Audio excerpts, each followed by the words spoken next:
Hello everyone, তোমরা সবাই কেমন আছো? আশা করি সবাই ভালো আছো। প্রতিদিনের মতো আজই নতুন একটি রেসিপি নিয়ে হাজির হলাম। আজকের রেসিপি হচ্ছে লাই পাতার শাক। এটা আমি খুব সহজভাবে রান্না করব। সম্পূর্ণ ভিডিওটা যদি দেখেন তাহলে বুঝতে পারবেন। তাহলে বন্ধুরা দেখে নাও আমি এটা কিভাবে রান্না করি। আমি এখানে নিয়েছি একতলা লাই পাতা শাক, খুব ছোটো ছোটো করে কেটে নিয়েছি। যদি পারেন আরও ছোটো ছোটো করে আপনারা কেটে নেবেন।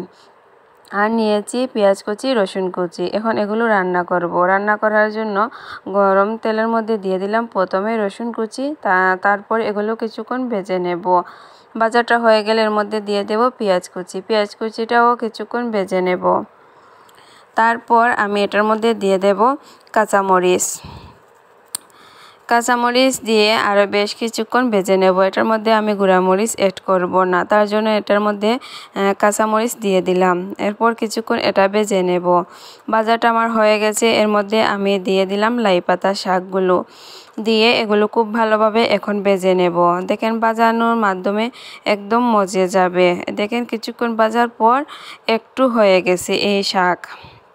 যে কোনো শাকও একদম একটু হয়ে যায় ভাজার পর। তারপরে আমি দিয়ে দিলাম লবণ আর হলুদ দিয়ে খুব ভালোভাবে আরও কিছুক্ষণ ভেজে নেব।